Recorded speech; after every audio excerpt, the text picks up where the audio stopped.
I'm Tim Barber. I'm the Communications Director for the United States Capitol Police.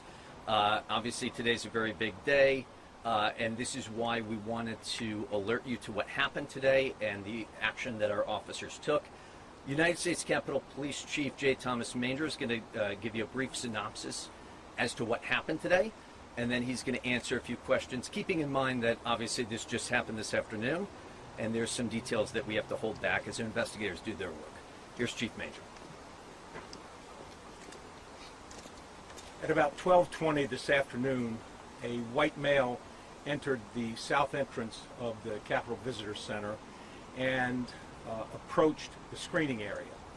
He was directed to put his coat and his backpack down for screening. He stood there for a few seconds, then put his stuff on the conveyor belt. As soon as his backpack and his jacket went into the screening area, U.S. Capitol Police officers staffing that screening area saw what appeared to be something in the shape of a firearm. They also saw two bottles in the backpack. As the man was standing there, one of the officers noticed a faint odor of gasoline, and when they pulled the backpack off the conveyor belt, they noticed a much stronger scent of gasoline. At that point, the subject was detained.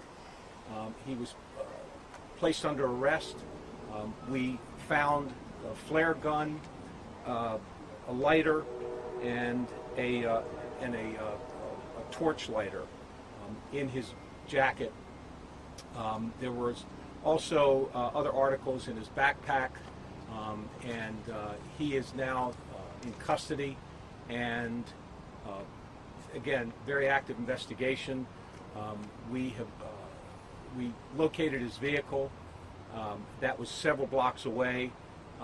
We now have the vehicle as well, and again, ongoing investigation. Happy to answer any questions you have. It's my understanding that he had a manifesto that was anti-government and had maybe some pro-Palestinian or anti-Israel manifestations in that, and that he'd been driven all night from Michigan. Is that accurate? And what can you elaborate? He had papers with him that he said his intent was to deliver them to Congress. We're still going through all of those papers. It's quite a bit, and we are trying to determine where, in fact, he did come from. And again, active investigation. So there's a lot of follow-up. When we get that information, there'll be additional follow-up. Chief, you said there were what appears to be two bottles in the backpack. Do you know what those bottles are or what they mean yet? So we believe that it was some sort of accelerant. It could have been gasoline, some sort of accelerant.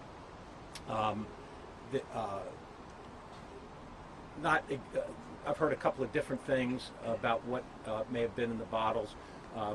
It appeared that at least one of the bottles was leaking, and that's why the backpack smelled so strongly. We're still trying. I don't know what exactly was in. We believe it's either gasoline or some other accelerant.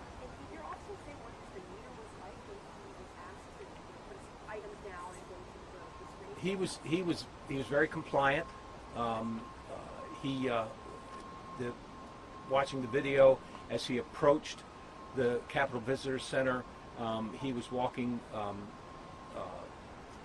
fairly slowly, looking around. When he walked into the CVC, he's observed looking around, looking up, looking to the left, to the right.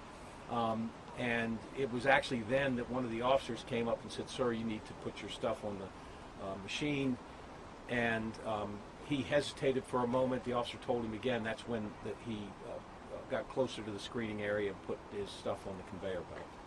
Has he told officers what his intent was?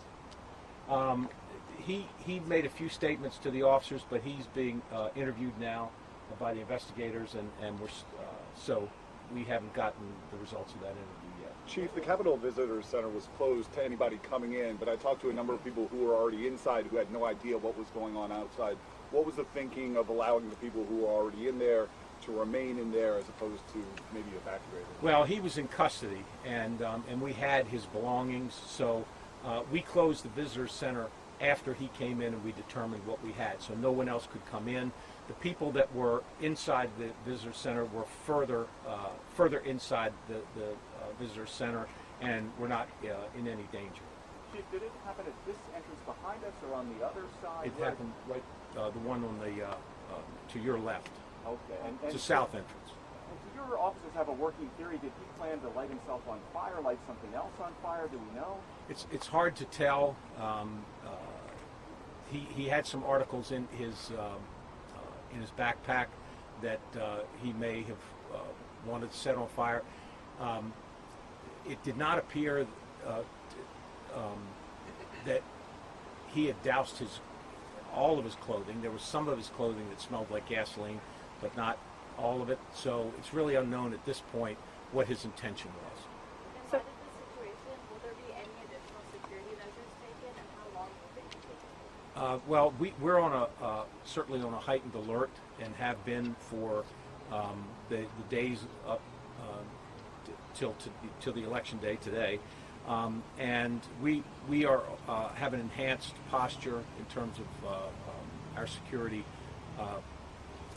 currently, and it'll just continue through November, through December, through January, all the way through and beyond the inauguration if need be. There was something that you said looked like a firearm in his backpack. Was that a firearm? It was a flare gun. And can you describe the torch a little better? Torch gun? Like, I'm a little No, bit I believe it's like a torch lighter that you would light a pipe with or light a cigar with, something like that. Oh. Do you have any sense if this was all related to elections or just something else? Do you have any sense of what? There was no indication. There's no indication right now that it had anything to do with the election. Obviously, there's a lot of concerns among members generally about violence around the election at this moment. Is there a briefing plan for them? Has the Capitol Police communicated to them about this incident? And in general, what is your message to members and officers concerned? So we have put a message out to our stakeholders here. We've been briefing different committees and different members of leadership over the past several weeks in terms of our preparation for the election, for the inauguration, and as well as next January 6th. Can you describe the clothing, or were they seasonal, one day here, obviously in Washington, and is that something that the officer knows? He did appear to have heavier clothing than was warranted for a day like today. Can you talk at all about his online presence and what investigators have found? Well, I do know that they have found information on social media, and I know that they're in the process of reviewing that. I don't have the results of that review yet. Does any of that do you know speak to any issues in America? I heard something about the war in Israel and Palestine. Certainly, as we go through the papers that he had with him and go through his social media, we're getting a good focus in terms of what his issues were. All right, folks, we have time for a couple more questions. What was that one of his issues, Israel or Gaza? It may have been. Okay. And you said you're working to determine where he's from. Does it appear at least that he is from outside the D.C. area? I believe it appears that he's from outside the D.C. area. Yes. All right. Thank you all very much. Thank you.